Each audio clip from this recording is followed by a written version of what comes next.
Yo, what's up, everybody? Geektastic Cypher here on Free X Agents Media, twitch.tv/Geektastic Cypher, and wherever else you listen to your podcast. There's a good chance you've listened to us on, Stitcher. There's a good chance you've listened to us on YouTube. There's a good chance you just listen to us everywhere because we are everywhere.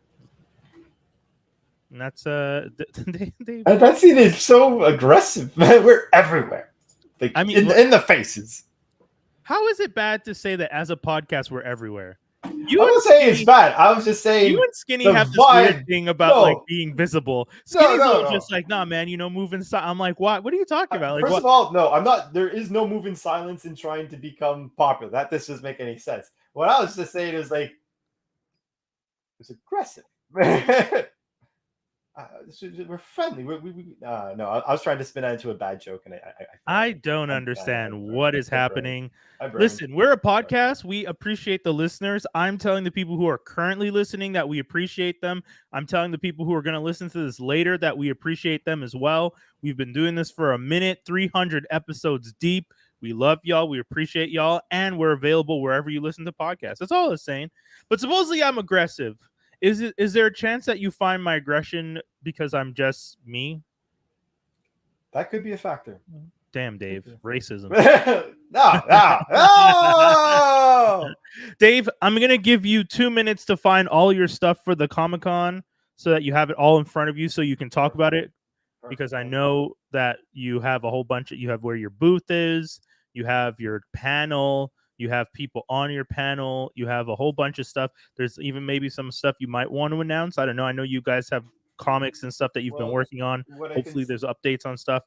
What I can say is we have basically, so at this Montreal Comic-Con being July 8th to, oh, wait. Is it 8th? Yeah, July 8th, Friday, July 8th to 10th. We're going to have Squared Idea represented at table 2331. Yeah, I believe it's a corner table this year, so we're happy on that. So we're going to be there to bug you guys out all the time. We'll be handing stuff out. We're going to be also having a panel that we're going to be hosting on the Saturday called The Dead Narrative. It's going to be at 5:45. I don't know if I has not been given the specific hall of where that is. I'm not sure where it. Oh, sorry, I've been confirmed now. It's room 514A, and we'll be hosting The Dead Narrative. Yours truly will be the host of it. I'll be having Mike Wilcox and Chris Nicholson from Squared Idea, as well as Steph Dumais and Anthony Napoli, two other independent horror artists in Montreal. Everyone does principally actual comic books. However, Anthony is actually a web comic that he releases every 2 weeks. We'll get into those facts on the panel. We'll be talking about things about like how is it to be spooky and why do we decide to go and scare ourselves shitless, and to see if whether or not the people I'm talking to are desensitized to horror in itself because they've been in the genre. Lord have mercy. Sorry, biker gangs are roaming the streets outside my house, it seems. It's so damn loud out here. Well, that's quite all right. Speaking of being worried and scared, anytime I see a whole bunch of white dudes on motorcycles. Why? Because Montreal has a really wild history with motorcycle gangs. But a lot of them are friendly. Right. I don't know if I don't know if I can agree that's with not that. what that's not what Sons of Anarchy and Hell's Angels make you think. More for me, from the history of the people I know who worked at the hospital at one point, where the two gangs had both had people in the hospital and were circling the hospital waiting to attack each other. So when I worked at the hospital, people who had been there for that would tell me stories about how intense it was when these dudes would just like walk in. And the cops had to be everywhere throughout the hospital to try and make sure a gang war didn't start in the hospital. Oh, well, if you're dealing with those kind of bikers, yeah. But you know that the collective has a biker amongst its ranks, right? The collective has a bike. Yeah, but he's not part of a banker gang that runs around. Well, he is a part of a biker gang, yes. He's part of he rides a motorcycle. He has a biker gang. They're called Scooter Trash. They're a gang. They're not an official gang. Like they're not like when you say the word gang, what are you referring to though? They have clubs. They're a club, not a gang. That's what I feel is very specific. I was waiting for you to say the word club because I was like, he's in a biker gang or he's in a bike club. Those are two club gang. Things. There are two different things. True. So if you're talking about gangs here, Yeah, then I'm literally talking about how do you gangs. tell the difference? One of them carries. One's polite and one's not. One of them is in the drug trade or potentially in the illegal trade of some sort. They often carry weapons, have rap sheets, and violence is known to be a part of their whole mandate and raison d'etre. And clubs, I think, like to just be good for the community, and they like motorcycles. I don't think the clubs necessarily have gang-related. There might be people who have notorious affiliations that might be in a club, but the club itself is not established on the idea of causing chaos and running the streets. And that's where I'll stop.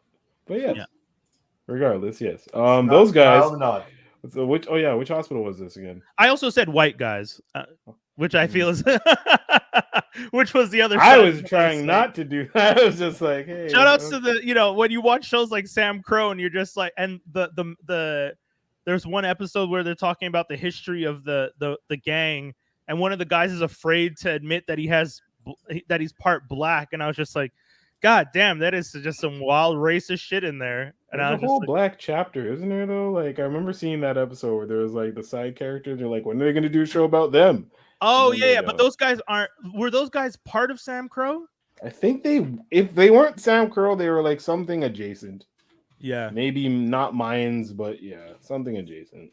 I keep meaning to watch. I first of all, I got to finish Sons of Anarchy. I didn't finish the last season, and I feel I want to watch Mayans, and I feel like I should finish it before I watch Mayans. Yeah, maybe. Yeah.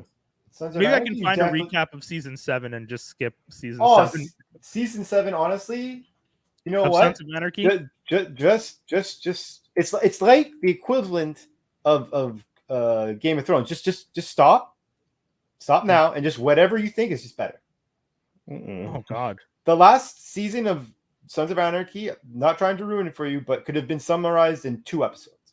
Oh, I know what happens at the end. It's really funny, actually. It takes forever to do. They Dragon Ball the shit out of season 7. Dragon Ball the shit out of it. Because you say Dragon Ball and funny. Well, yeah, I know. I said it for a reason. There's a lot of double entendres. I went for the 3-pointer. I tried. But that was a triple, but damn. I respect it. Triple double. So sure. I'm not mad at it. Yeah, but it's bad. It's also because, frankly, season 7 should have just been the ending of season 6. Okay. Like season 6 could have just it could have been a 2-hour finale after that movie. After that season. Okay. It's really, and if you read it, Brian, it's really like I don't even think anything would necessarily affect the Mayans storyline. Yeah, I don't think so. Are you watching the Mayans? I've never watched the Mayans, but I'm trying to remember where the Mayans goes. Like in the sense of timeline. I thought it was pretty much right after. But that's it. Again, I haven't watched the show, so I shouldn't really. I'm not the right person to be talking about where the show goes. Literally saying I have not watched the show. I do want to watch the show. I think it'd be fun to check it out. I think people would definitely enjoy it. Because if it's like, if I could get as excited as I was for Sam Crow, which was kind of a weird story of. Oh, Mayans takes place 2.5 years after. You don't need to watch again the Sons of Anarchy. 2.5 years. It specifies 2.5 years after and is set hundreds of miles away. Then it doesn't matter because then the chances of any of the characters still being alive after 2 years, that's like all day. That's pretty slim. It's just like the chances of these dudes in a biker gang being alive after 2 years. It's like that's so sad. But it's that's true. So sad. It's true. So true. So, Jazz Festival of Montreal. How you guys feeling about it? Did you guys get to check out anything? No, I gotta be daddy daycare, and I'm missing the Roots again. That's Saturday, the Roots. That's exactly what I'm doing after Comic-Con. That's what I'm going to after the panel. Yeah. That's my plan is to hit Brian, up the panel and then meet up afterwards. I'm down. Skinny. Well, you could go. You could make it my first concert experience. What amazing dad are you, Dave? I'm giving you out, Skinny. Dave. I'm giving you out. You know what? I'm gonna wait till you and your lovely lady do this, and then I'm going to suggest the same stupid shit to you. Oh, I'll The exact same way, with all innocence. With all innocence. With a shoe. I'm gonna want to do it. I was gonna say, I feel like Dave is really innocent. Because it's he's not trying to be disrespectful. No. I know, and I see your innocence, and I'm gonna raise you this. It's not because I'm home with her and her mother. Mom is out to a bachelorette party for a wedding that we have next weekend.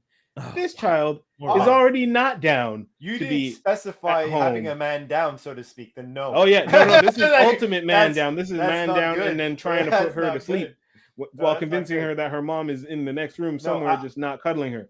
That comment also came from, like, you get to double team the scenario when it's happening. And stuff. No. This would be a solo ride downtown. I do enjoy. Well, I mean, when you're talking about how you always have to try and trick her into thinking her mom's there. Mm-hmm. Like, do you just have like things that smell like wifey nearby so that she doesn't? No, it's just either you just entertain her to the point, and then she just kind of falls asleep on you, and then mom's back by the time she wakes up. Okay. Or you deal with the consequences, which is cry till she falls asleep, and so on and so forth. You were saying she likes the headbutt. She likes the headbutt. She does. She give you a strong headbutt in the face. She will beat you in your mouth. You need to put her in martial arts classes, man. I feel like you got to fight her. Oh yeah, I don't want to put her in classes. Channel them moves. No. Why? You don't want her to be able to use. She's good at many other things. Weapons. She's good at many other things. I don't need to encourage that one. I don't want my girl getting dumped in the head. Like, that's kind of crazy. No, come on. I feel like, the other day, for some odd reason that I do not understand, Instagram suggested to me this video of like a child MMA fighter. And I was like I'm scrolling through Instagram, and Instagram suggests this video of this like kid MMA fighter. And I'm like, well, why is it showing me this? Like, I haven't clicked on anything related to this person. I don't know. There's no similar connection. But this little kid was whooping the floor with the other little kids. And I felt so bad because at first when you see the video, it's kind of a funny thing because it's like a 6 or 7-year-old kicking someone else's ass. And then you have like these adult referees who are like laughing because they're like the adult referee sees one of the little girls put the other girl into an arm bar, and it's just like chuckling to herself. And I'm like, God damn. Look at these little babies whipping each other's asses. Yeah, exactly. So they're just beating the crap out of each other. And then at one point, the little girl beat the other girl so bad, the other girl started crying and like ran off the mat. And I was like, terrible. This is wonderful. And I feel like you could just, throw your kid. You got the kid who's already practicing, got the little fist up, got the headbutting. No, I'm good. I'm super good. Protect the neck. Play Wu-Tang for her. She gets into the ring. Jeez. So yeah, y'all are going to go see the Roots and other. Masego was here. He was. All the ladies I knew who saw him were drooling over the saxophone playing. They're just so sad. I miss that too. I don't know. Like, the thing about Jazzfest is that it comes so fast. It does. Yes. It comes so fast and weasels its way in between like Saint Jean Canada Day, and then by the time you realize it's here, it's like, nope, closing weekend. You're like, what? Yes. Every year. Same year. exact feeling. So every year I say to myself, oh, I wonder when the Jazzfest is. And then Saint Jean comes and I'm just like, oh, the Jazzfest must be soon. And I started preparing myself for Comic-Con, paying attention to what's going to be, what panels and all that stuff. Next thing I know, everyone I know is posting pictures of the Jazzfest opening. All the people we know, Wally, Salen, Sarah MK, all of them are posting about performing. I'm just like, when did this happen? Yep. Yeah. Urban Why don't they just make it 3 weeks, huh? Well, it's because they literally don't give it any time. But in their defense, there's also like what's it called? Just for Laughs. Just for Laughs that comes right after. And that's not in their defense. Schedule it better, dummy. Well, no, there's nothing in August. Because there's nothing in August. But the thing is, August is usually a downtime. It's downtime for people. It's people getting prepped for the next. I know one of the reasons we don't do August is because we have some of the strongest heat waves. Yes. So I get that, but same time, come on, I split agree. it up better. Yeah, there's a lot of indoor stuff you guys can do. There's no reason for Grand Prix to be a total 2 weeks later than it usually is. Yeah. It's usually the weekend of the 7th or the first weekend of June. They bumped that down to the 18th. bro. Yeah. Pick it up. Yeah. Montreal has a lot of stuff every year, and I feel like, and that's one of the things people always say. If you're from Montreal and you do actually want to go to these things, it really feels like they cram everything into like mid-June and like July. 6 weeks. Yeah. That's it. Everything has to happen now. Mm-hmm. Go. And then by the time you turn around, you've spent hundreds of dollars on, if not going out, going to shows, going here, going to Jazzfest, going to Just for Laughs. And the whole time you're telling yourself, I'm going to save a little bit this summer because I don't have any major expenses. No, you did. Every single thing in the city got expensive because they knew the tourists were in town. It starts with Grand Prix weekend, and then it just goes. Yeah. Franco Foley, which was true. So. That too. Franco Foley, that, and then Mural. Actually, now it's actually officially Mural Fest. Yeah, Grand Prix is supposed to be the same weekend as Mural Fest. Mural Fest is 3 weeks. Mural Fest is 3 weeks this year. Mural Fest. There you go. Brian, if you're in the room, educate the man on Mural Fest, but he's not. Mural Fest is a festival held by, I believe, Art Game Montreal. Yes, but either way, they do like a bunch of. They have muralists come in and do a bunch of murals up and down Saint Laurent around the city, and people can go on tours and see these murals, like the giant big ones, big ones, like buildings, like a Leonard Cohen one downtown. Yeah, it's a type of like mural that. So they do more or less like Saint Laurent or surrounding areas, Mile End, so on, and they don't really touch down in St. Catherine, but they do tend to have a set of concerts. This year they had 3. Usually they just have the like 2 weeks. And it's usually in the parking lot on Saint Laurent between by Prince Arthur. Like a but then this year they also took down. They had one down by St. Catherine, which I saw Jazzy Jeff play a few years ago. Oh, dope. Okay. And then so they had a bunch of shows, and that was like 3 weeks long. 3 weeks long. Wow. For one festival. Fido's not a sponsor anymore, so I didn't know. Boo! That's why we didn't get our hookup. Yeah, because Fizz is the new sponsor, and Fizz is that like smaller provider. And when Fido used to be a sponsor, if you were a Fido member, you got all kinds of like free passes and invites and stuff like that. So when I didn't see any of those and I saw Mural coming, I was just like, oh, I'd love to support, but I can't. Like, I don't have that kind of money to be spending. Again, like I was saying, you end up spending so much if you want to be a part of the nightlife in Montreal. Yeah. And I know, yes, we do probably know somebody who knows somebody that could hook it up. But at the same time, for some of that stuff, I don't really want to be asking people favors. If you're not calling me offering it, I'm not really trying to go after it like that. But also at the same time, and this is not to diss anybody, but after being backstage at most of these things, I can't do the crowd peasant shit. Like I can't. What do you mean? Whoa, what does that? I can't be all in the mix with someone's BO in my head. Like I can't. I'm a short guy. I'm a short dude. Tall people have no. You won't go see an artist you love just because of human. No. If I've seen them before, I won't go again. Okay, Dave, I'll ask you this: have you ever been backstage for a show? Like backstage? Like no. Okay, that's So. For example, when I used to work in radio, I used to be able to get media passes to go to the Jazzfest. Oh, okay. You're a king, bro. For a media pass for the Jazzfest, like the barriers where they're like letting people out. Yeah. And you're not allowed to go in. Yeah. A media pass, you go in. Yeah. So like downtown at the Place du Festival where they blockade usually because they have that stage against the wall. So that people can sit on the other side going up the hill, like on that side. And a lot of the times, they only let people in from down on St. Catherine's side. They don't let you in from the Maisonneuve side and stuff like that. Yeah. That's the way for people to get out. I've gotten in through that side every year that I had a media pass. I've gotten people in with me when I've had a media pass who didn't have passes. Yeah, man. They don't look when you...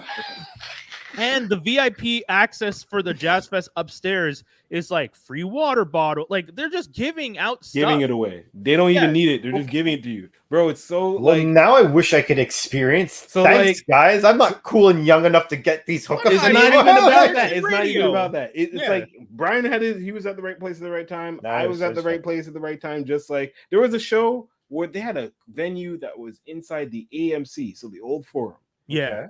And they had a so I was like, I'm not trying to go into this show the front way. Let me see what I can do. So I go upstairs to the AMC, and lo and behold, like it all looks like a mural, whatever, but then there's like a crack in there. So I just open the door to the backstage, literally the backstage of the said club. And it was like a Wiz Khalifa show. Boy, did I stay backstage. No one said anything. I was already there. Yeah.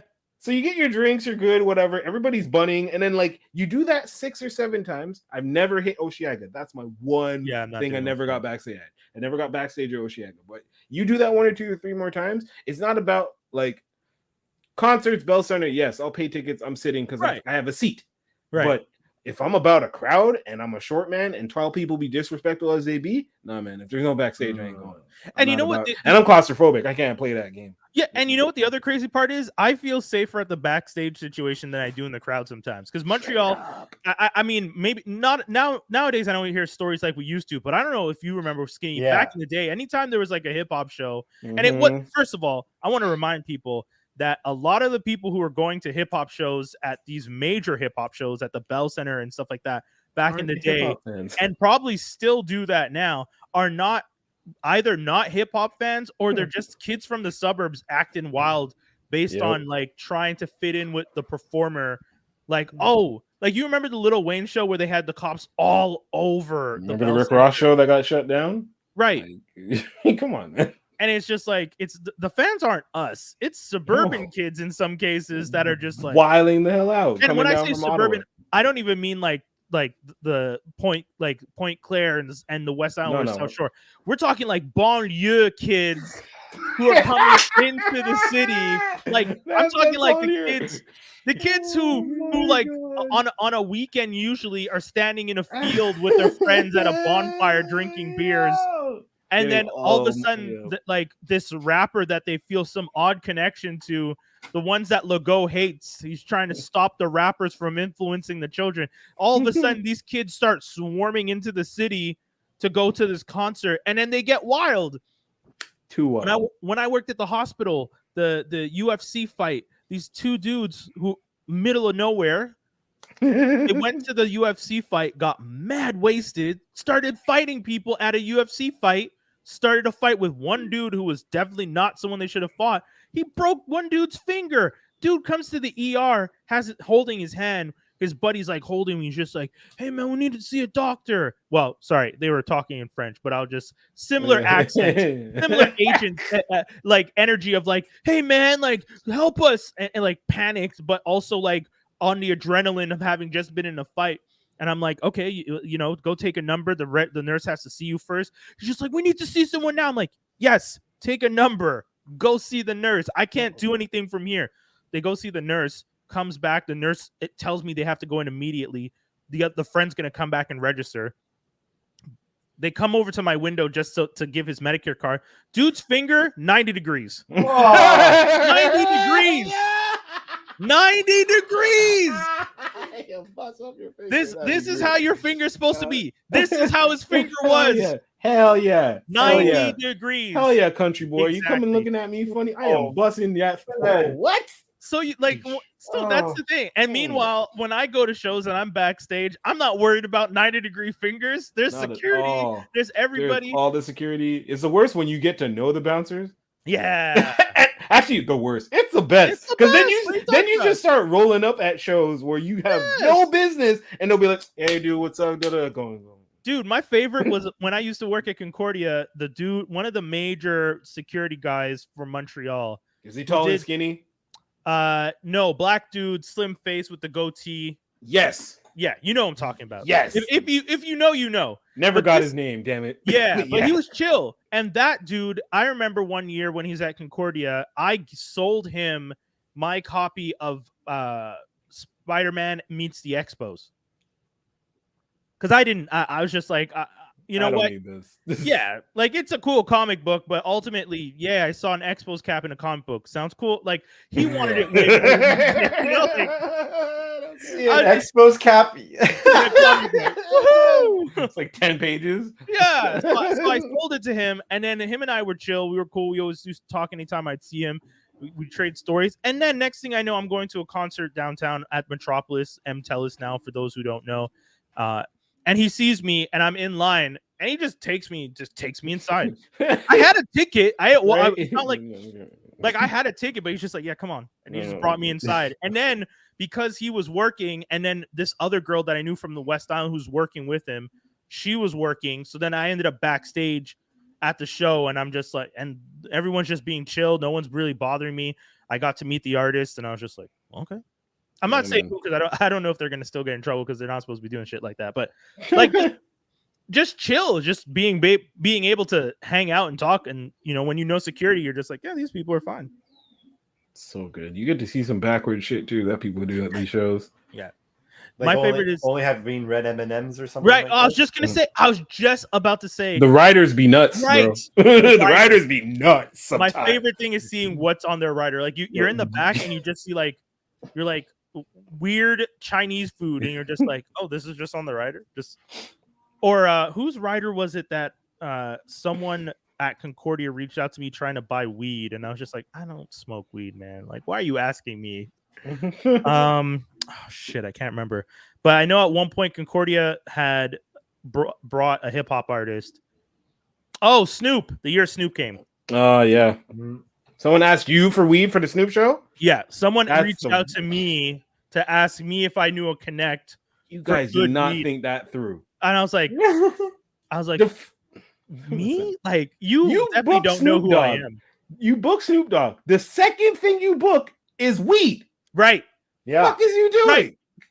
Like no, correction. You find your hookup, then you call Snoop Dogg, and then if he says yes, you ask if this connection is good enough, and he'll tell you yay or nay, and then you do what you have to do. That's true. Down payment with the weed. know? What kind of weed am I going to be smoking? Here, Snoop. Like, Here's straight 10 up. grand, and you're. I am not surprised if it's actually in contract, just so that they can't fuck around. I mean, it probably is. That's on my rider. Listen, give me the bomb-ish shit, because if I'm in your town and it sucks and I can't smoke, listen. So I'm assuming rider means list of demands that needs to be at the show, because I never heard that. Nah, just food usually. Yeah, food, beverage, towels. In the contract, when you here's the list of things that I would need to feel comfortable backstage so that you get the best show out of me. No weirdos. Okay. Like I need to eat at this many hours before the show, so please get this type of food. Yeah. And like Skinny said, please make sure you have this many towels, water, Gobstoppers, the chewy kind. Yeah. I want watermelon. Give me a fruit platter, actually. Yeah, and a McCain chocolate cake, like wild shit. Yeah, okay. Literally, I'm some of them curious how wild women. it gets. I was about to say, I wouldn't be surprised if someone's like, I want sushi and a naked girl under that sushi. Yeah. You know what I mean? Guru wanted bologna, and he literally specifically asked for certain kind of cold cuts and rye bread. And the delinquents I were with, they ate part of his rider, man. Oh no, silly ass Aspen, but yeah, they ate some of Guru's rider. Okay, so when you're in the back, I'm so curious about this now because I never heard it before. Yeah. So there's a table in the back that people know don't touch this because this is for them. Yeah. It'll be set up and you're they don't even tell you, just you're not. Yeah, you just know there's all the drinks are there and stuff like that. The food, you can tell that's the rider table. That's for them. You only touch this if the artist themselves says come here. They come through and they say when they have theirs and they're like, "Hey guys, go nuts," and then you can go ahead. Exactly. And there's also a chance. There's a chance that you also be maybe kicked out of that backstage. So you might be there and you're cool, but then the minute the main artist gets there and they happen to want their space, okay, everybody out. Yeah. Oh yeah. Well, yeah, but that just makes sense. That's. Some are cool though. Some are just who are all these people and just quiet in a corner and just chill. Yeah. Others is get all these niggas out of this room. But Skinny is so accurate in the whole y'all can eat. It's almost like watching royalty. You know how they depict royalty eating first before? Because it will always be everyone is there in the room. You could be as hungry as hell, but you don't starving. You don't touch till the artist themselves. And if it's a band, it's obviously it's whoever's in the band. But when it's a specific artist, like a solo artist, they come have a chip and then they're just go ahead. You're waiting for them to open the platter, or someone someone that it works for them, their assistant, to come in the room and open the platter, and then they're coming, so you're just sitting there all right, we're finally gonna get to have a snack. There's this invisible force shield until this person kind of just goes and it dissolves. Then Skinny said, the worst ones, not them, but the situation, because respect to them, they're artists, they're traveling. I respect their whole process, but the worst is when they walk in, you've been hoping that you might get a bite because you came to this show, you didn't eat. They walk in, they're just all right, everyone out, and then you're no, And then the worst part is you come back and like they take the shit with them. Yeah. And they leave like the water and the towels, and you're like, these bitch ass niggas, they took everything. Like they don't even stay. There's no meet and greet, nothing. They do their show, they go back, they hang for a bit, they leave, and you're just like, yo, but where the? This is so accurate. Or you'll see them still hanging around the venue, but all the good stuff's gone. So you know, like some manager there took it, packed it in the car, and left. Yeah, their food. Yeah. The first time I ever had Sierra Mist. Was like the first time I ever had Sierra Mist was because someone's rider had Sierra Mist on it, and I was back and there was cans of it, and I was like, "What is this stuff?" And someone's just like, "It's like Sprite." I was like, "What?" Oh, sweat. And then I open it and I take a sip, and I'm like, "I mean, it tastes good, but this doesn't taste like I can't even describe what this is. No, it's like lemony soda." And then I look at the can. This thing has so much sodium, and I'm like, "Yo, why does this stuff have so much salt?" Like, I was like, what is this stuff? Yeah, I was like, this is weird. I was like, this is a weird soda. I don't understand why this is a thing, but I'll never forget being at a show at what was it, Clubs? Oh, the peanut butter wolf show. Right? That we did, that CJLO did May 2nd, 2009. Damn, that was a good year, 2000. Yeah. And we were backstage, like the radio station put it on, so we had the rider and everything, and tried the Sierra Mist, and I was like, "What is this? Like, what? Like, it's such a weird thing." Yeah, fun time. Dave, for your liking, the best part is when you're backstage and you're just there, and then some dude who A isn't from this city, but B is somehow with the artist, just lights one up backstage. Clearly, no smoking backstage. Oh yeah, it like this happened at Underworld. This happened at Belmont. This happens like many places where it's clearly no kind of window. And he's just so I'm just like, well, fuck that, pull out mine. And then if someone says anything, you're just like, yeah. He gave this to me. Yeah. Whatever. I was told this was fine, okay? Yeah, once at that point, once you have like 2-3 drinks in backstage and you smoked your joint, you start getting comfortable.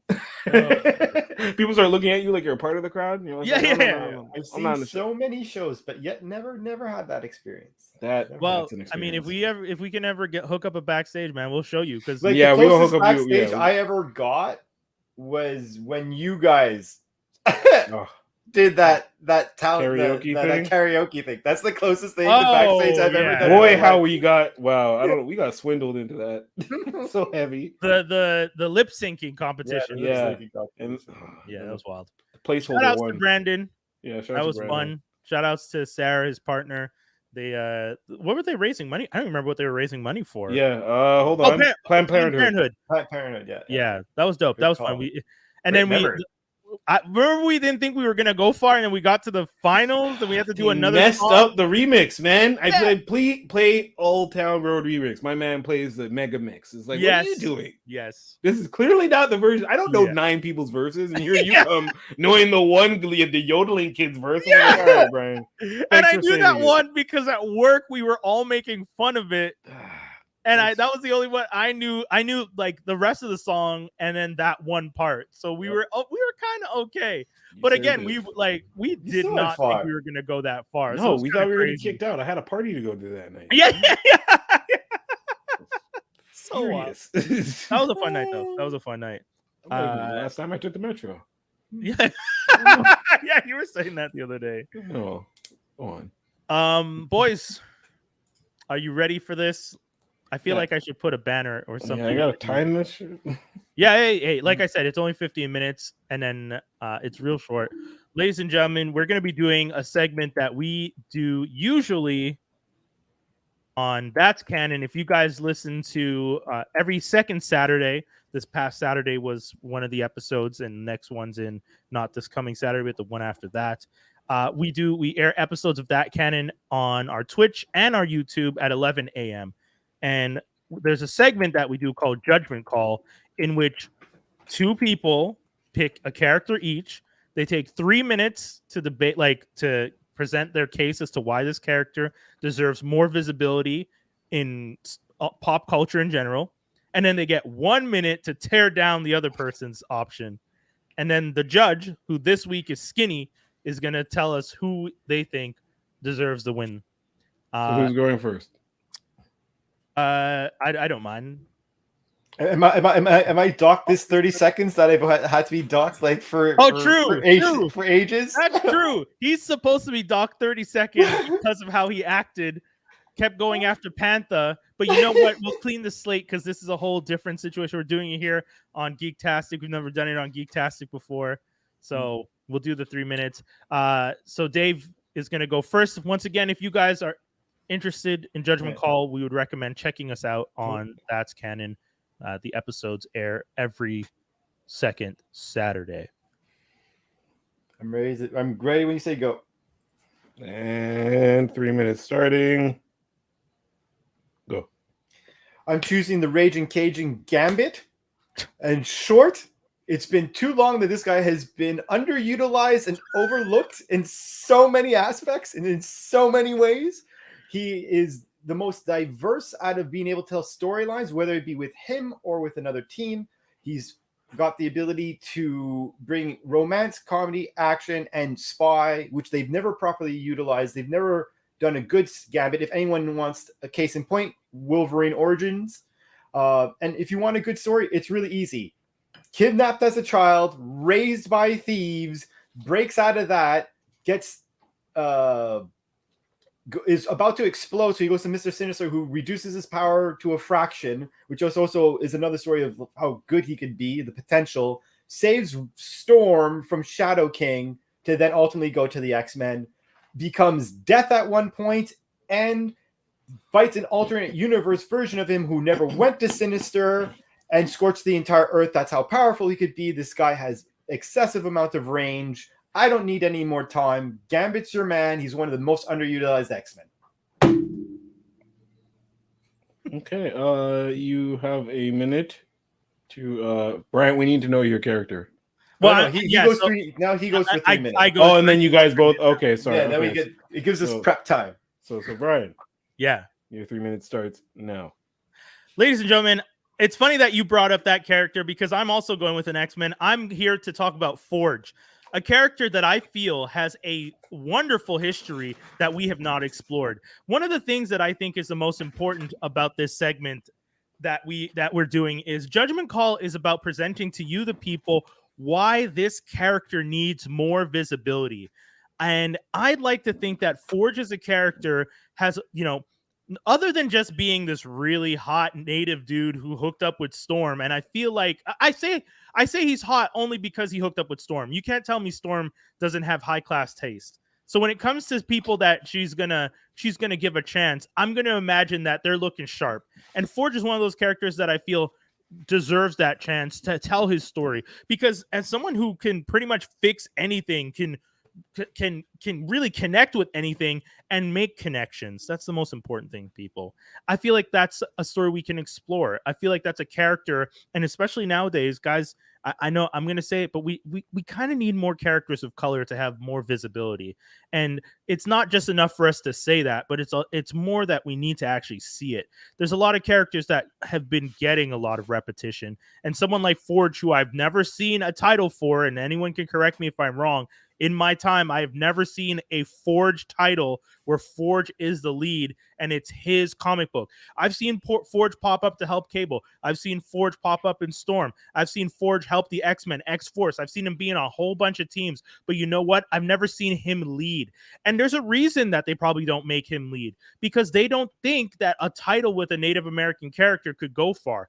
But you have to give it the chance to go far, because guess what? If you had asked me a couple years ago, would a story about a Muslim girl from New Jersey be turned into a TV series?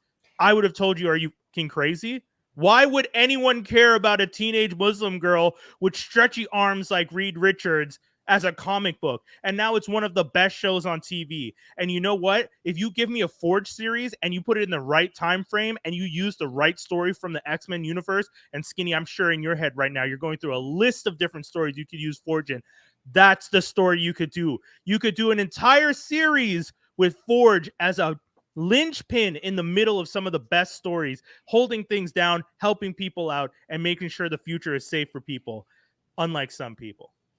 I yield my time.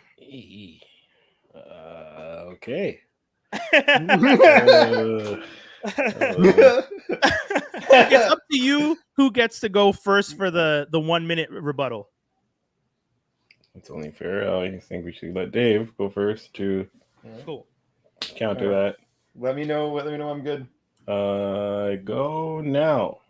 So what, to watch a fancy Q with something that's been done all the time? We want to watch Q. We want to see this guy sit around and work on trinkets all day while he hands the cool weapons on to other people who do cool superhero stuff. No, I don't need to see that. He's not going to be a good leader, because the reason why he's never been a leader is because even when he was in X Factor, he got demoted from Havoc. With that as well, you want diverse and a good leader, go with Warpath. Warpath would actually be a much cooler character to follow, who'd actually be action-packed. And although I will give you diverse, it would be boring.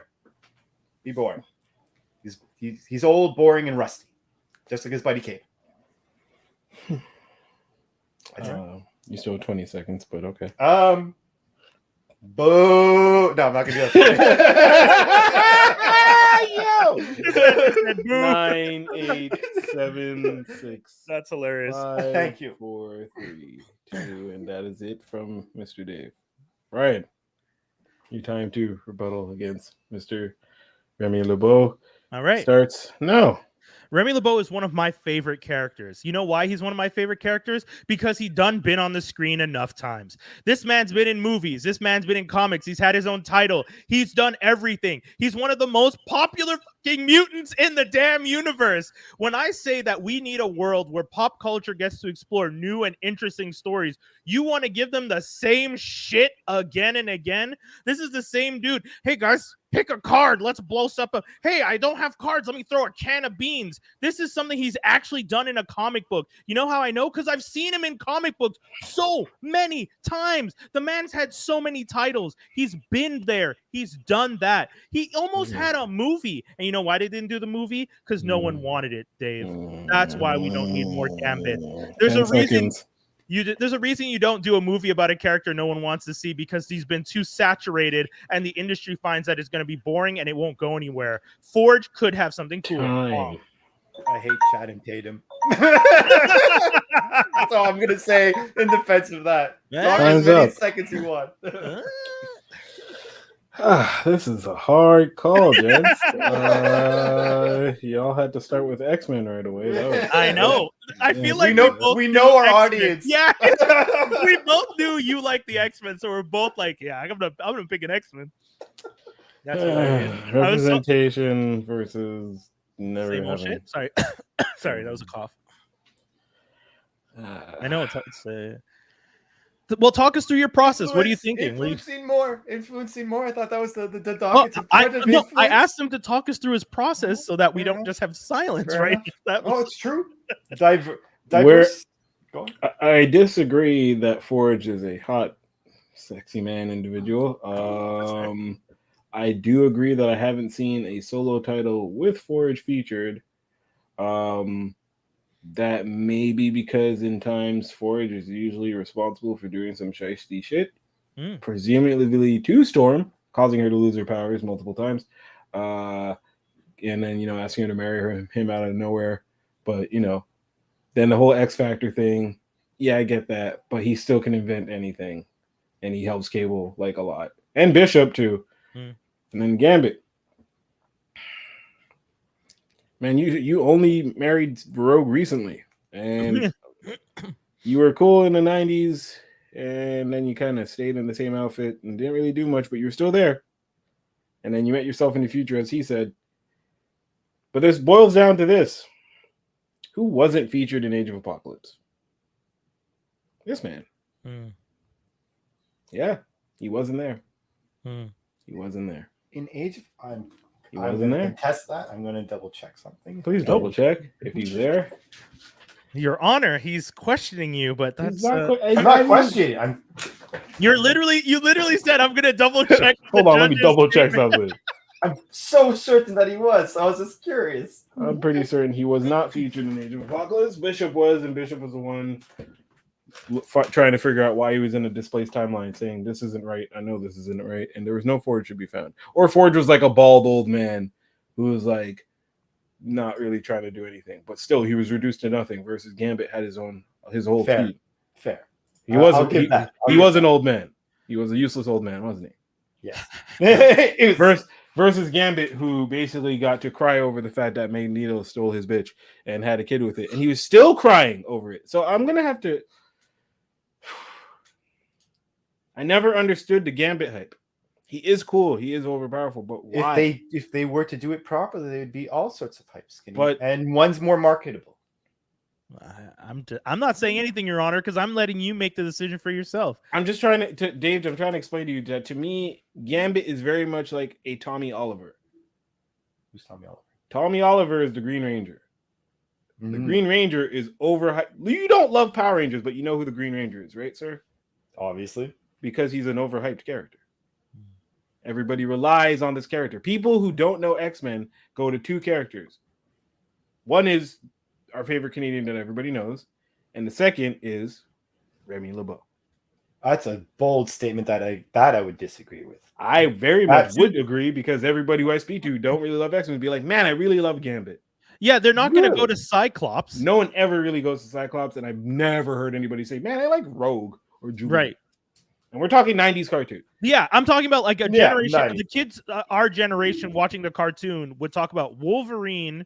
And if they're going to talk about another male character, they're talking about Remy LeBeau.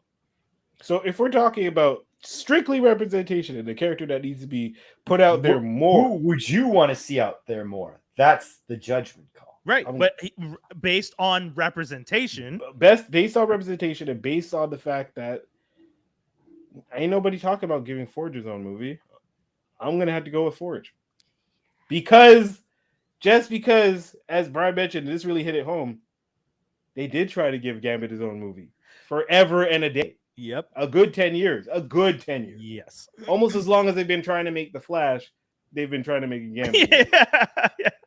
Same thing could be said for Deadpool, and it turned out to be one of the best movies ever. True. But that's also Deadpool. And that's sure. I'm not saying a Gambit movie would be bad. It's all right. It's okay. You made a decision. I've added you to the slight list on my end. I rest my case. I mean, you don't have to rest the case, Your Honor. You're the judge. You made your call, and that's it. Ladies and gentlemen, Judgment Call. If you guys love the segment, make sure you like, subscribe, mention it, tell your friends. We do love doing these. Hopefully, we can do more of them. Skinny, because I won, I get to be the judge next time. So you and Dave get to go against each other. Okay. So, you know, we just pick characters, any character. Yeah, you can pick any character. It doesn't even have to be a character in the main DC and Marvel. It could be characters from Image Comics. Any character you want that you feel you can represent in 3 minutes, and then, you know, a character that will be hard to tear down in 1 minute, by all means. And they need okay, all right, okay, yeah, all right. So Judgment Call, folks. It's a lot of fun, and if you guys have ideas for who characters that we could talk about in the future, you know, let us know. Maybe potentially we might have someone, some of you be guest judges. I feel like that would be another thing that'd be kind of cool to get. Oh, yeah, I got something. Okay. Well, save it. It's for next time. It's for next time. Maybe next week. I was thinking we would do another one in 2 weeks, but if you guys, no, we can do it in 2 weeks, because I want someone. I'm going to tell you my character because I want you to prepare your arguments properly. Oh shit! That's I like that. That's hilarious. All right. Well, don't tell me though. I'm the judge, so I want to come in fresh and we exchange messages. Okay. I look forward to that though. All right. Interesting. So that's the first time. I don't mind having to prep a little bit. I mentioned it in my presentation, in our opening arguments, and I think that we can talk about it again. I don't know if you guys all saw Miss Marvel today.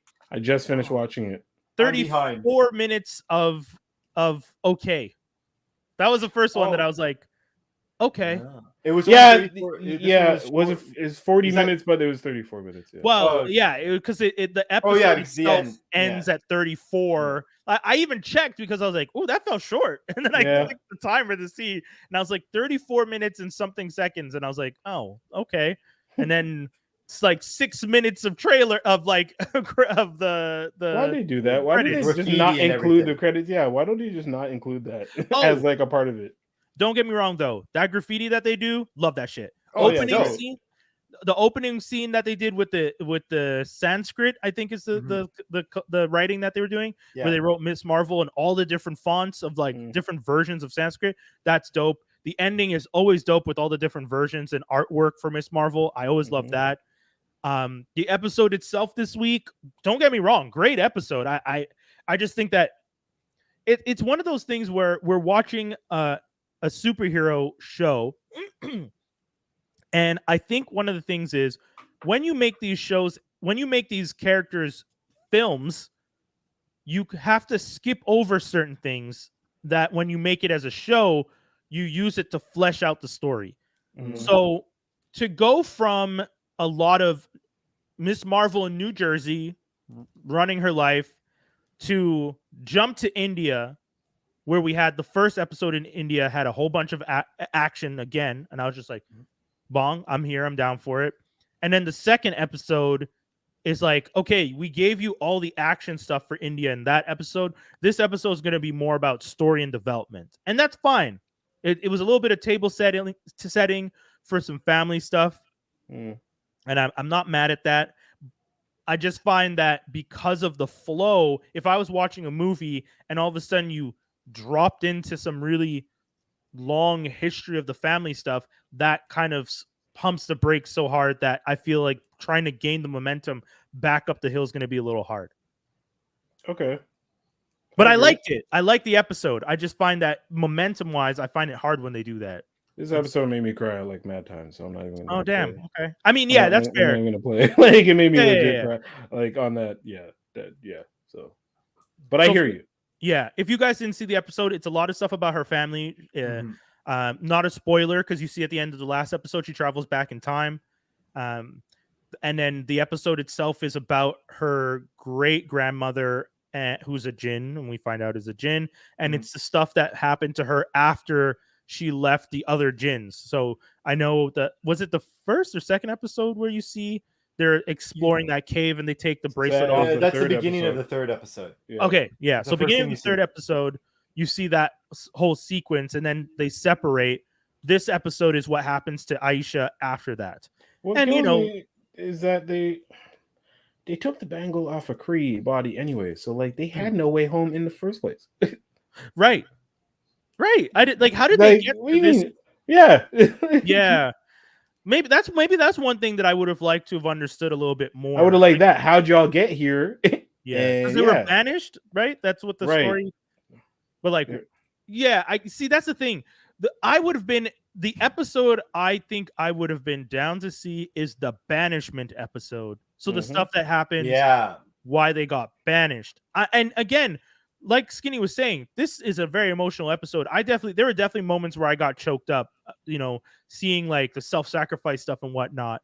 So that, that always hits me hard. But, and again, I think momentum wise, an episode about the banishment itself and why what's her name is so like gung-ho about getting this bracelet and why she's so mad and why she's like willing to sacrifice her own kid to make sure she can get the bracelet.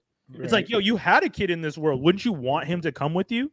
But you're like, nah, I don't even care. I just want to get home. It's because like, they were also banished, right? So like, I'm curious, like, what's the motivation? Like, are you guys? Because like this whole time, I don't know about you guys, but I've been wondering, like, if they were banned from their universe, is it because were they like freedom fighters that got banned, or are they bad people like thieves or terrorists that were like, yo, this is the equivalent of the Phantom Zone for you. Get out of here. Yeah, and there's a lot of the stuff about the clandestine that like deep head nerds know about that I don't know about. Like, I tried looking it up, and I was just like, I feel like I don't have enough. They're like X-Men villains. Oh, are they? Okay. Or like but deep cut X-Men villains that like no one remembers. Interesting. So, it's like you think we could get some mutants because of the like with their introduction, or well, everybody's saying that they're like the same people that were in that secret spot in Shang-Chi. Oh, cool. They're just from a different like country. Okay. Within the same world, which would make sense, but then it doesn't also make sense why the veil that they're trying to get back in. It's like, no, you can't come back. Yeah. Some craziness. Yeah. Yeah, so that I mean, if you guys like the show so far, you again will definitely like this episode. And like I'm saying, my opinion is mostly based on just flow of energy. Like I think having shows kind of go up and down is fine. It just hit me a little hard to see it slow down this much. But I will agree with Skinny that there's definitely some very emotional scenes that were like, oh shit, like. Oh snap! Clandestine is a superhero power progeny of Adam of Destiny and late. I'm gonna mess that up, but something with an E, a Jin. Oh, okay. So origins, relative strangers, X-Men. Yeah. So this, yeah. Okay. X-Men villain. Okay. Right. Yeah. This goes deep, and it's like if they pulled this from Marvel Comics, these guys went deep. Yeah, I mean, Feige's like that though. I'm not shocked when Feige and whoever he gets to write. Like, I don't know how deep Feige's influence on what they're writing specifically. I know he tells them, "This is where I want to go. Use these people to get me there." Is what I think. Such a head, though. He's such a head because, you could come on, man. How do you even know? Come on, man. You really know your job. Good job, man. Good job. Hey, man, because Feige's been doing Marvel stuff since what? He was on the X-Men back in the day? It seems to be since he's been born, but yeah. Seemingly, yes. Be serious. But yeah, I mean, I feel like that energy, that whole vibe of him being like, yo, I love the X-Men. I love Marvel. I'm a comic book nerd. I want to be able to help bring all these wild movies and stories to life. He has a collection of toys, right? Oh my god! Oh, for sure. He has. Yeah. Imagine how dope his collection is now for all the free fucking toys he probably got because of this shit. And all the mock-ups, not even just the toys. He has the mock-up that someone designed that he approves. Chris Hemsworth had to steal Thor's hammer. He got hand-delivered Thor's hammer at his house. Yeah. You know what I mean? Like, yeah. He has Cap shield. He has all the gloves. All right? He has all the gloves. All the gloves. Lovely. Shout out to Feige though. He's holding it down. Yeah, I mean, but speaking of him, bring X-Men faster. Bring I mean, yes. No, I don't care about your no. I don't know how much time I have on this. I don't want to see gosh darn. No, if you rush it, then it won't be as because you got to think about it. You got to think about it. Feige brings in X-Men to Marvel. That's full circle for him. Yeah. That's a good point. That's full circle of what he wants to bring to the table, not the stories. Yeah, but he might Michael Jordan dunk and dip after that. Like he might be all right, and then just be like, or he'll Vince McMahon that shit and make it glorious in his vision. I don't see him Vince McMahon it, but I do see him being like, "Okay, wait, are we using Vince McMahon as a good verb? Because in Vince, he's trying to. He won't let it go. He won't. Vince McMahon is not obsessive with his control. Yeah. But to the point that he will control it, but in a good way. Well, if you get too obsessive with your control and you don't know when to let go, whatever. Right. I feel like X-Men full circle, pulling that together, and just listen how he's so buddy with the Russos. He's gonna pass it off to them. You guys, you think the Russos? Like you guys can't you can't be studio heads, but maybe you can be studio heads. Just buddy up with me, we'll see what happens. But man, I saw something this week about the Russos coming back for X-Men, and these guys said, we'd like to come back for Secret Wars, and then one of them, and then look at where they're going. This is for them. Just bringing it home. That's an interesting theory. I'm down for that. I never really thought about the Russos being the heir apparents to the MCU, but I'm not mad at that. They held it down. They held it down for Infinity War, and everyone thought these guys are crazy. Back-to-back Avengers movies, part 1 and part 2. What are you thinking? And now everyone's saying it's not the same. Phase 4 doesn't feel the same because and it's because there's no Russos yet. Yeah, the energy is definitely. I don't know about you guys. How do you feel about Phase 4? Because I'm not mad at it. I feel about Phase 4 how I felt about Phase 3. I don't know. It's a transition. I don't know. It's a transition period. That's how I take it. You only know how you feel about Phase 4 once it's over. Exactly. That's fair. Okay, yeah, we're in the middle of it. Okay. There's change, right? Because Phase 4, if Phase 1 is the origin, Phase 2 is solidifying. Phase 3 was kind of a conclusion-ish. Yeah. One. And Phase 4 is change. So Phase 4 is going to be definitely the one with the most hiccups. It's going to be the one with the most complaints, no matter how you see it. Just like Phase 1 was. Nobody liked Thor. True. Well, I damn about Thor. I mean, the first Thor. Yeah, you liked it? Okay. Okay. I didn't like I didn't like the stupid fight with the steel thingy at the end, but I thought the thing I liked about Thor is that it's maybe not the greatest movie, but Chris Hemsworth steals the concept of that he's Thor. Like if you can see past the movie, he plays Thor well. he kills it. Like the scene where he takes the cup and smashes it into the ground because he's like, I want another. I was like practically clapping in my seat because I'm like, this movie That's Thor. But that's fucking, you chose it. That movie solidified that your choice was good. That's what all good casting. That's what all the first phase was to me. Every movie was to prove to you that we did the right casting. And most of our movies are at least okay, if not better than okay. Because even Thor, I bet you can name worse movies in that year than Thor. Of course, yeah. Like, you know what I mean? We're saying in comparison to the other Marvel movies, but like you had Iron Man, Cap, Thor, Iron Man 2, then Avengers. No, am I missing one? I'm looking up the Phase 1 films right now. No, it was Iron Man 2, Captain. Yeah, then. Okay, so the Phase 1 films are Iron Man, The Incredible Hulk, Iron Man 2, Thor, First Avenger, and then Marvel's The Avengers. Yeah, that ends off the first. Then it was Iron Man 3, Thor: Dark World, Cap, Winter Soldier. Yeah, and then what? Guardians of the Galaxy. Yeah, that was phase. And then Ant-Man. Yeah, Ant-Man was in Phase 2. Ant-Man was the last movie in Phase 2. Yeah. So or was it Spider-Man? Phase 1, I can't complain about Phase 1. No, but the thing is, a lot of people didn't like Phase 1, but yeah, I hear what you're saying. I couldn't complain about it now. Yeah. But then. Okay, I see what you're saying, Skinny. You're really sticking to the idea that when you're in the middle of it, it's never going to seem great. No, of course not. Okay. You don't know what's happening. And also we have shows that literally have they're giving us no direction of anything. It's just like, here's a new show, here's a new character, here you go, here you go, here you go. Maybe that's one of the reasons, because like Moon Knight was fun to watch, but what's going on? Right. Miss Marvel, great to watch. At least we know she's in the Marvels, but if I didn't know where she was going next, I would be like, what is happening? What is happening with this? Yeah. Then you have everything with Loki and the Kang, but not Kang. And then you have Doctor Strange that would have set up everything and been like, okay, this is where it's going. And then Sam Raimi is like, nah, I don't want to play next. Yeah. And then you have Doctor Strange, which doesn't feel like Doctor Strange didn't feel like it connected to anything else. You know how like when we watched, so in the Phase 1, you had your Iron Man, you had the Thor's hammer hinted at the end of this other movie. You had like everything kind of hinted to the next thing. This phase doesn't feel like I'm getting any hints. Like there's no tethers. This phase also had to very heavily play with the shuffle hustle because of COVID. Right. So Doctor Strange was supposed to be, and Spider-Man was supposed to be, Shang-Chi was supposed to be, and Eternals was supposed to be, whoop, whoop. So like, of course, like nothing makes sense.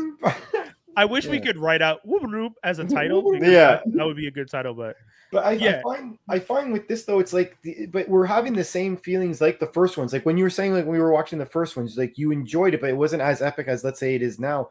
It's the exact thing. Like there's so much table setting, and we've already gone through table setting phase. So we're I find some people are a little bit tired of it only because they want to.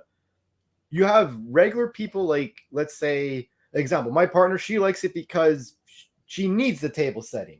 But now there's obviously a certain amount of fan base that's like, first of all, you had the fans who just liked it. Then you had the pessimistic fans who were like, oh, they're not going to do a good job. They're like, oh, wait, they did a good job. So now they're watching. Yeah. And now you're all having this pressure to satisfy that fan base. And that's a hard fan base to keep happy. That fan base needs to tuck their chins and be happy that they're actually even getting this stuff. That's what I say to that fan base that's all fair. the time. You don't want this to become Star Wars. Shut up. let it happen. Right? Stop Is that questioning everything. You don't want this to become Star Wars. Well, it's like, I don't know what's happening. No, but you're right. You know what? Because that's one of the things when it came to Star Wars, everyone was just like, the films suck. Then the TV show is what's revitalizing interest. And then people are starting to complain about the TV shows. Like the new Andor series. They already announced it's going to be 24 episodes. Why? Sorry.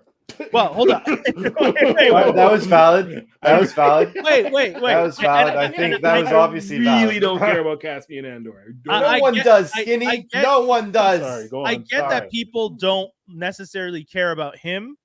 I would just like to point out, though, people have been okay, so it's 2 seasons, 12 episodes each. So it's not 24 back to back. The first season is the span of 1 year. The second season is going to span 4 years.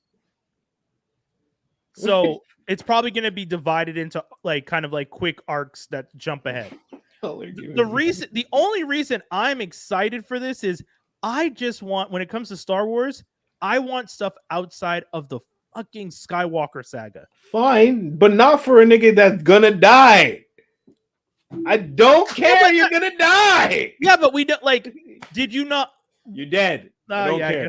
I was gonna see like, did you not watch the Solo movie because he died? What a great legacy. No, dead. Yeah, but I mean, there's nothing wrong with that. No, dead. Like with Mandalorian, he might be dead, but I don't know how. You guys are funny. The Bad Batch, they may be dead, but I don't know how. Caspian Andor, the nigga got obliterated. I don't care. Yeah, but he helps. What makes his death in that scenario so special? You know, but that's it. We're about to learn. No, Brian, that was my way of saying there is no. There's other people there who are more interesting than him. I cared about the pilot and the mechanic more. I'd rather one of the robots had more interest than he did. Caspian Andor. The guy was a douche. He was a drug dealer. I feel like that's so I'm gonna watch 6 years of his life, 5 years. Look, this isn't gonna be the Star Wars equivalent of Breaking Bad, all right? They tried to do that with The Sopranos. They already fucked that up with the whole Boba Fett. This ain't gonna be that. Man. You know who they need to give me a show on? Who is that dude in the Star Wars game for Nintendo 64? Oh, I'm the wrong person to ask. It was Star Wars. Oh, the Han Solo looking guy. Oh, rats. Give me the name. Give me the name. Shadow of the Empire. Who was the main character of Shadow of the Empire? Lee J. Somebody. Shadow of the Empire. Who was the main character? So this character, was he a Jedi? He would no. He's like a Han Solo type character. Okay, a smuggler. Okay. Yeah, Shadow of the Empire main character. He had a dope name too. But you guys want to show about him, even though the game covers Dash Rendar. Check out that name.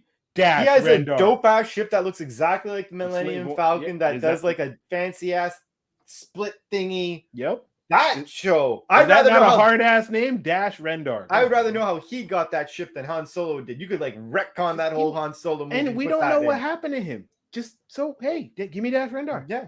You could be the movie about his death, and at least it'll show some interest. It doesn't. Shadows of the Empire, doesn't it happen like during or right in like same time as Mandalorian time?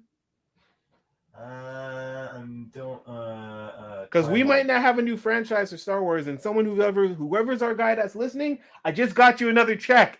So it's the beginning of Empire Strikes Back. Bong. That's a period you've never seen before. Let's go.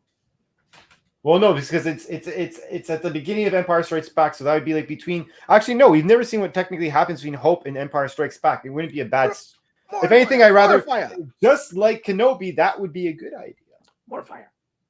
Okay.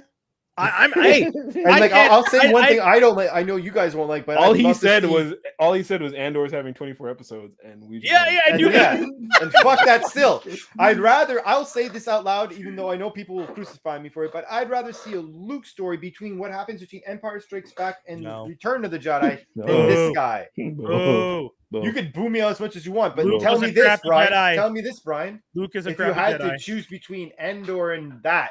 Which one would you choose? True. If you're choosing Andor, you're doing it to spite me. No. What did I say at the beginning? I'm tired of the Skywalker saga. I don't want it anymore. So no, I will always say, dude, you could tell me you want to do a show about the little robot that helps BB-8, and I would watch that before Luke Skywalker. I'm tired of his ass. You know what's similar between this Andor character and Red Tornado? They're both bitches. Oh no! Why was wrong with Red Tornado? I'm doing that as a reference to a Judgment call a long time ago to see if I was going to remember. Red Tornado. Dave is attacking with these.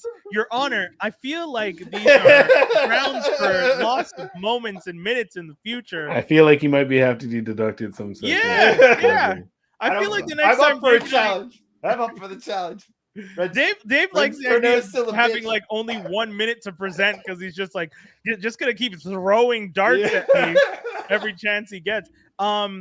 Yeah, no, dude. Honestly, when it comes to the Skywalker saga, I'm just tired. I'm tired. 9 movies, base, like 9 movies chronologically as a base, as a foundation, plus all the other stuff technically still surrounding them. Even Andor, technically, unfortunately, still kind of connects to it because it's the guy he dies trying to save him. Yeah, steal the plan so that he can help save the universe. It's just that he doesn't know he's helping the Skywalkers at that point. He's such a dick about it.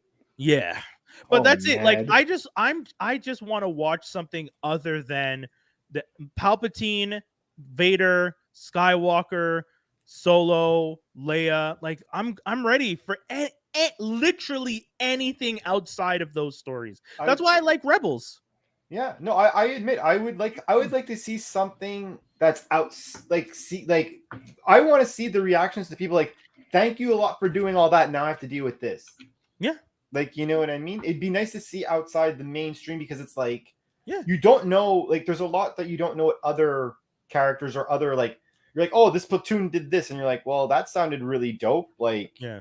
I'm looking forward to Ahsoka, but at the same time, still connected to the Skywalker legacy. Well, like but she's her own thing, though. Like she's connected, she's literally Anakin's apprentice. That's but it's not going to be her. Yeah, but it's not going to be her going to Anakin all the time. I know. I'm just saying, it's literally his apprentice. That's but Rebels is by chance is also still connected to the because Leia was helping them with the rebellion. And that's like saying like you don't want to see any Jedis at all ever just because, you know, they're linked to I Skywalker. will say it right now. I don't want Jedis for at least a couple years. You know how I say I don't want Batman for a couple years? Try and tell the story without using your most popular piece and see if you can do it. Because if your universe is so stagnant that you can't tell the story without using one of your main pieces, your universe isn't worth shit. I'm saying it right now. But that's Mandalorian. Yeah, it did 2 and Mandalorian's good, but I want to see you try and do a movie.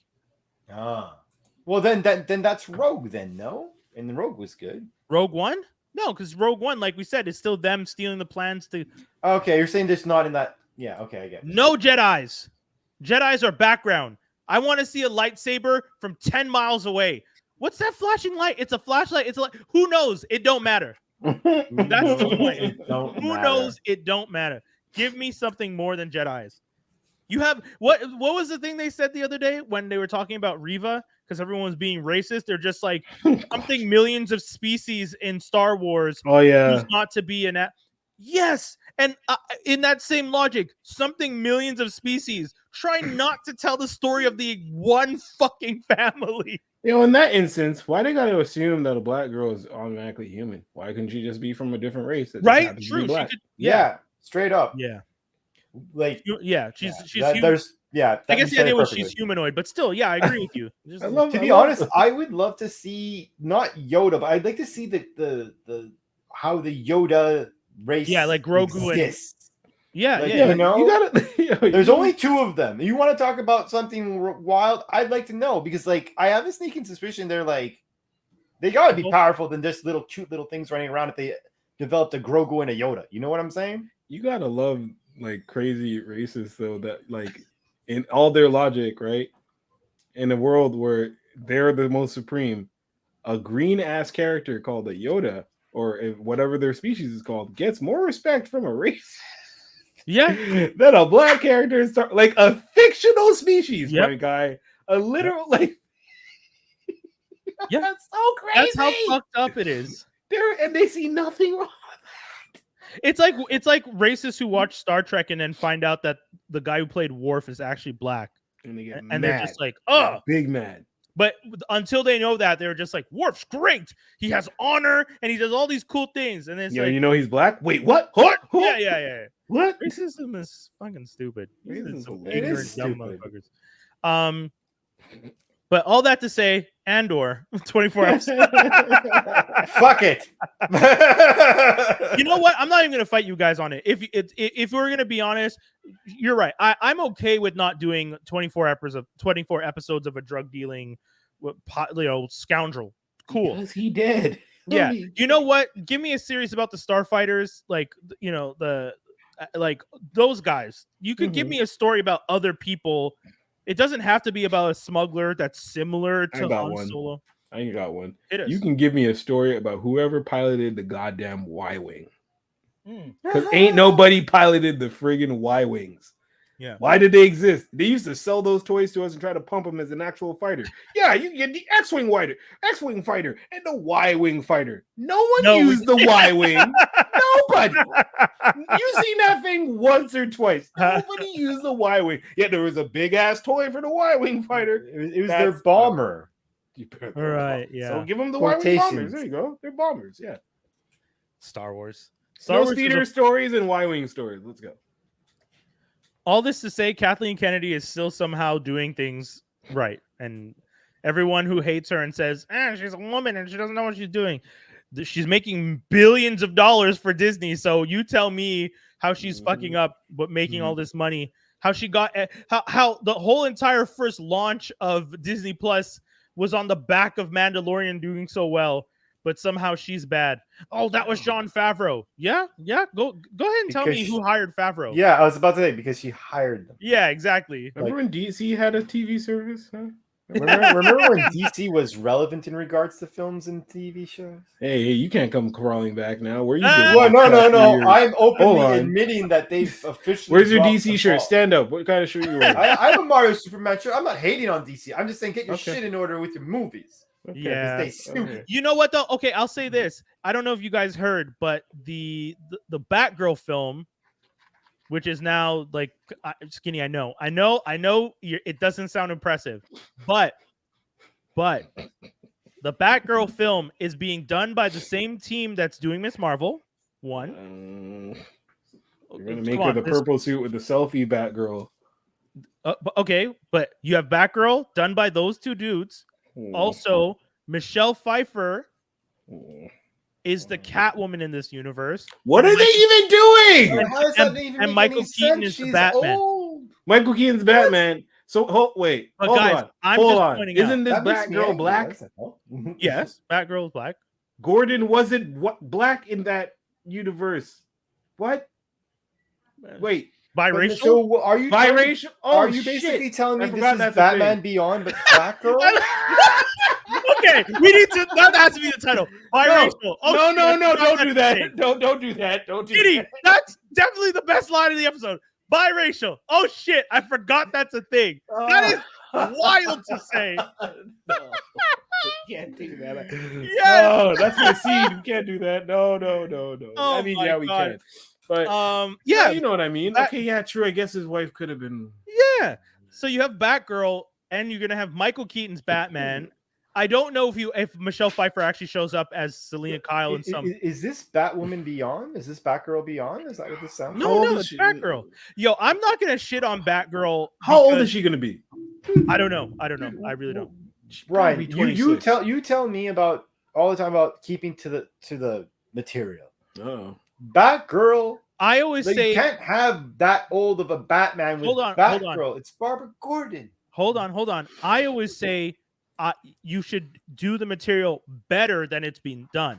That's what I always say. Okay. Well, I'm just gonna say this. That's already put it at like you're already starting at a negative. Before we don't know that. You haven't seen it. Brian, Michael Keaton. Nah, I'm not saying that. I'm not saying that they're gonna be bad actors. Okay. What I'm saying is that don't call it Batgirl. Batgirl, there's a timeline. There is Batman, Barbara Gordon, who helps Batman when Batman is not 60 years old. He's like 30. I'm here for them to come on. I'm here for them to change up. If you called it Batgirl Beyond, cool. But nah, I'm here for them to change it up. Yeah. I'm here. Yeah. I'm cool with it. And you know what? Dick Grayson's gonna be there. He's gonna be like an infant. Yeah, because he technically gets Batgirl first, then Robin, right? Or I don't know. I'm pretty sure Bruce Timm changed that up so many times. Nightwing is in the project. Nope. I'm sure he makes an appearance. He has to. All right, so I don't know what's happening. So wait, are you guys saying you don't want the Batgirl film? I'm saying I wanted a Batgirl film. What you're describing is not what I wanted in a Batgirl film. I don't want anything from them anymore. I just want them to stop. I'm not saying that. Stop everything that they're doing. Give me a Booster Gold movie. Give me a Blue Beetle movie. Yes, Blue Beetle. I mean, but they are working on the Blue Beetle right now. Get out of here! Just stop it. Give me a with the question popular movie. people. No, Give me don't. a Do not question give me a movie. question movie. I want a No, question it'd movie. be so good. It would They be won't so make it good. I want the question movie in the world where Lex Luthor is running for president and Question's trying to take him down. Skinny, tell me you would not watch the fuck out of that story. How good would that be? Fuck, And then you even get to that scene at the end where Question tries to take on Lex and Lex whoops his ass. And that would Pummels him. still be True. interesting. And But then I Superman don't know. comes in and saves his ass, and that's the only soup you see through the whole thing. I am here for that. I don't The know. whole thing. Come Fuck, on. I'd man. watch a Question? Parasite movie. Like, Eesh. come on. That's a Did you say character. Parasite? Yeah, that's a DC. No, that's what I'm character. saying. How much I want. I agree that I think DC needs to get away from Batman and Superman as the mainstays. Or if Yeah. you're gonna do a Superman movie, you know what you do? You did all the other versions of it, whether they're crap or not. Do a fucking action Superman, like an action movie. Like, it's called Action Superman, and it's an action movie where he fights someone and actually fucking fights someone. As He opposed actually- to like building story, building Or throwing story, a fight scene, building story, building story. an island on him once, I think was what happened in one of them. Superman Yeah. Returns. He never actually punches anybody. Yeah. Really? In Yeah, not Superman once. Returns, fucking mute version of Kumar comes in and kicks his ass. Yeah. That happened Yeah. in a no. Superman movie. No, I'm good. Give me a Red Tornado movie. No. He's still a bitch. Yeah. No, he's not. He's Red kind of cool. He's a Tornado. bitch. Let's He's a- do this. He's a babysitter bitch. That's all he is. That's from one show. It doesn't give me- matter. He's not It doesn't Give matter. me a who's the girl with the emblems that they had her on DC's Legends of Tomorrow Forever? What's her name? Oh, Vixen? Give me Vixen. Give me Bumblebee. Give me Rocket. Give me. Oh, you're going for an old black cast. I want all the black girls in a movie, and to specifically make a fact that they are all the black girls in a movie, and be like, oh, so like, where's everybody else got? Oh, okay, they forgot about us, and make it legit that. That's It'd be right now. They forgot about a us. tongue-in-cheek movie about them forgetting about the black girls, and you might feature one black male character, but legit make it about them and how they're going to straight up save like the Supergirls, the Batgirls, Yeah, they're like saving everyone. like the Wonder Yeah. Kid, yeah, because They pull a whoever Squirrel. this superheroine or villainess was forgot about them. Oh, interesting. Didn't take them out and they're still around. Still Okay. around. Yeah. Yeah, because that's one of those things like Alex. And then Ross you was could just have this. like a slight appearance from Icon in there. I- And then, I mean, listen, again, I'm giving you checks. So just come on. DC. DC, they need him. Supposedly the Ta-Nehisi Coates Superman project is like almost dead. They Oh, you don't say. it's not dead, but he submitted the first script and they were just like, oh, we're gonna do away with this, change this, make him like white again and make it modern. So like that was the rumor. It sounds like they're just gonna reboot it and put it back on track to be exactly what it was before. Damn. Yeah. Henry Cavill's officially out? I don't know. At this point, I hope so. You know what? If I was Henry Cavill, at one point, I'd be like, you know what? Fuck it. I don't want to do it anymore. You I'm can't gonna be just keep, Cyclops. yeah, like you can't just dangle this thing in front of me for the rest of my life. I did a good job. You guys wrote bad movies. It's not my fault that the movies didn't do as well as they could have. Like you cast me when I wasn't as big a star, and I made that first movie and I played that character well, and he did. Yep. So that's not on him. And at this point, the whole universe falling apart is not his problem, and they should just. If I was him and they came back to me, I'd be like, nah, I'm good. You guys do whatever you're doing. I don't need to be a part of this anymore. I would look at them and I'd be like, you promised me 3 movies, and I so far have gotten 1. Yeah. And the second one, you guys all like already threw in Batman for no reason. But that's what I mean. None. Like that movie doesn't even count because that's not a Superman movie. Yeah. That's Dawn of the Superhero. Yeah, Dawn of Justice on your second film. Oh To man. do what? And then to find out at the end of the whole fucking thing, Martian Manhunter's lazy ass was just waiting in the tuck, being like, hey man, I'll be there next time. Fuck you. I still get so mad at that. According to this universe, there isn't a next time actually. So just finish it all. Just Ezra, it's done. Forget it. Throw it all out. Give us this Batman, Michael Keaton, Batgirl movie. I'll wait and see. Give me the Blue Beetle movie. But listen, remember when y'all thought I was crazy when I said they sent James Gunn over there to sabotage that whole shit? But that wasn't his fault. If anything, James Gunn proved that I'm the one who can make the only decent movie that you guys have made in like 3 years. And that's how he screwed it over. Because he showed them, I'm the only one. Listen, I'm going to take this silly ass character. Yes. This silly character. I'm going to take him and make this better than your whole shit. And I made Polka Dot Man so fucking amazing that everyone watched that film and said, this is a hero. Yeah, that's true. Polka Dot Man. You gave me one starfish, and I still made it super relevant. Yes. And super important. And I made the killing of that thing super cool, even though everyone knew that was going to happen, and they still wanted to see it. And then I MacGuffined your Flash, because now he can't be a Flash no more. I took your Flash, put him in a TV show, and now he's done. And then now you have Peacemaker, which did amazing. So good. You got one spinoff, and now they're talking about giving Viola Davis a spinoff with Waller. Yeah, she is a great Waller. I'll give her that. But like, how are you going to really do that? Like, I don't know. I don't know if that's going to be every week. I'll get you for this Waller. Well, that's it. Every week it's going to be like threatening me. Press the button. Threaten me twice. I press the button. Oh, I'm getting lazy. I'm just going to press the button. Like, like I don't know.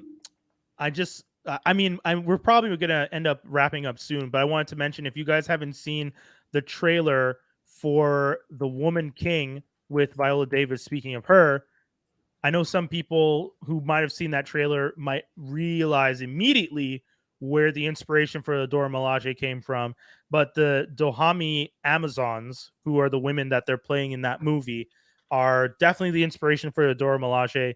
And if you guys want to look at like it looks so badass. When I saw that trailer, I was just like, oh, these are the Dora Milaje. Like, this is exactly what they're based on. Yeah, just from their and it looks so badass. And to get the movie that is the history of these real people looks interesting. I mean, history is written by the victors, so I don't know if the story is going to be as close as it could be to the truth.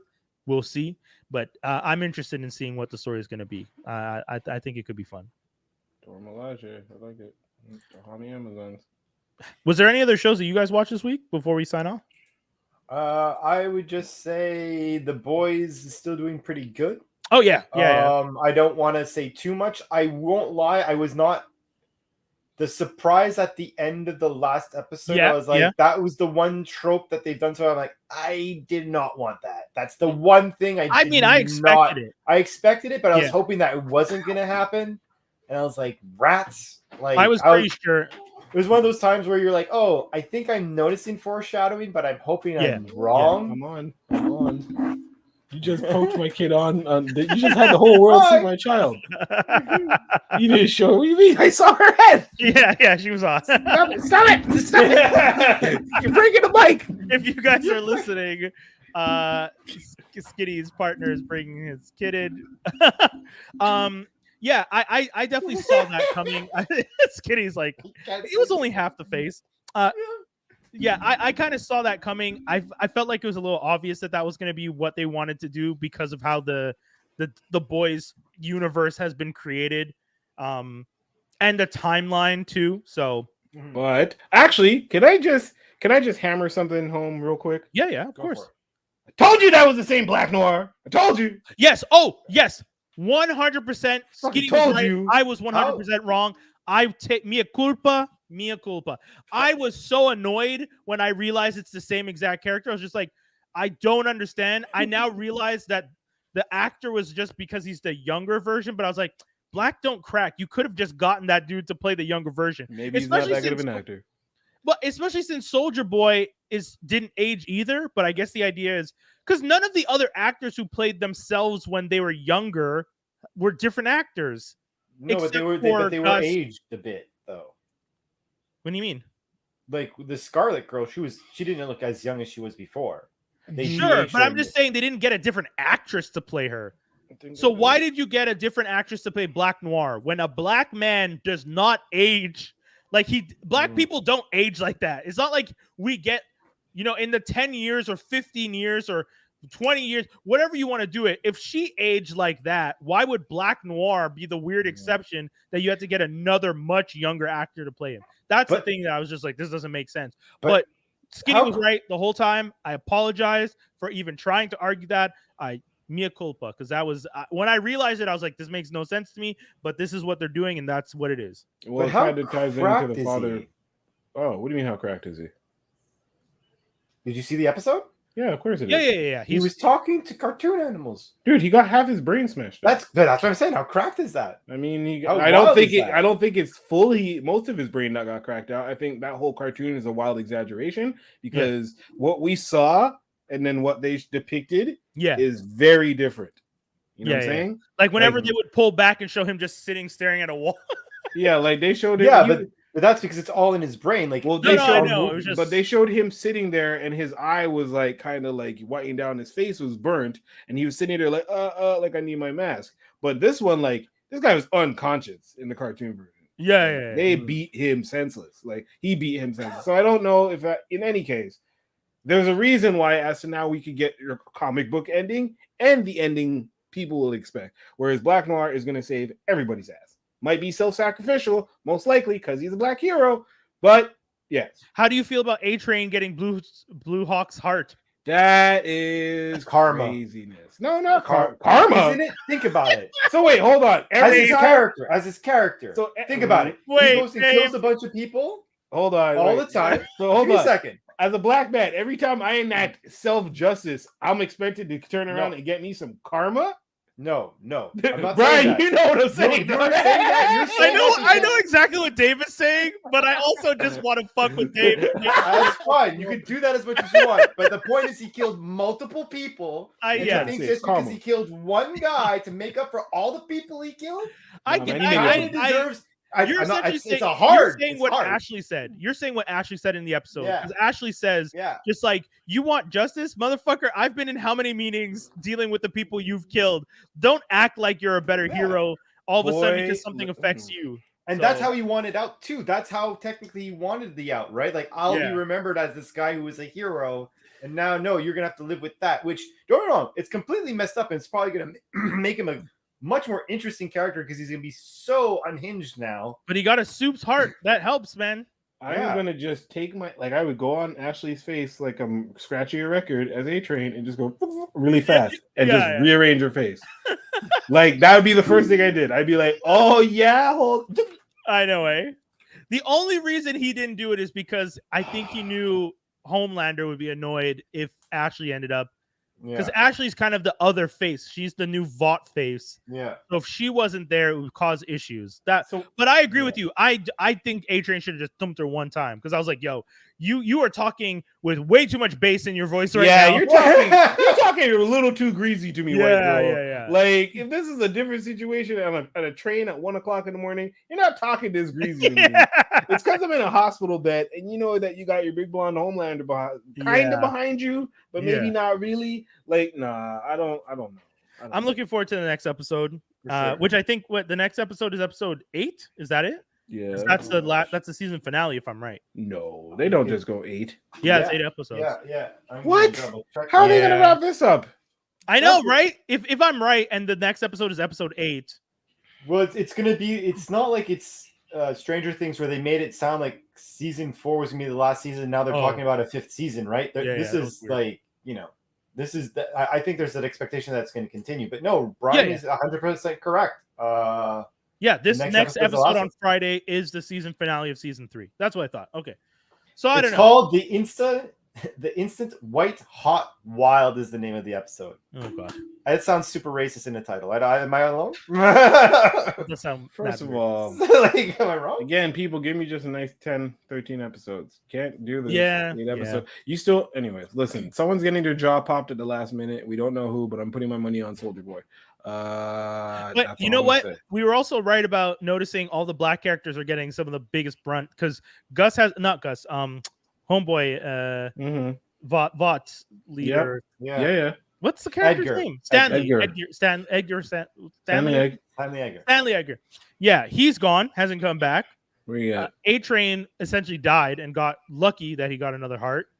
And Where then you at? other homeboy, you never see his face. And then the one time in the flashback you do, he's been brain damaged to the point where, and now, like Skinny was saying, we full on expect him to possibly do a self-sacrifice thing to try and take out Soldier Boy. So who knows? Out of his anger for Soldier Boy and out of his disdain for Homelander, who keeps pushing him around too. Yeah. He's gonna be like, "Oh, y'all are related? Yo, it's black time," and just and he's just gonna go after everybody.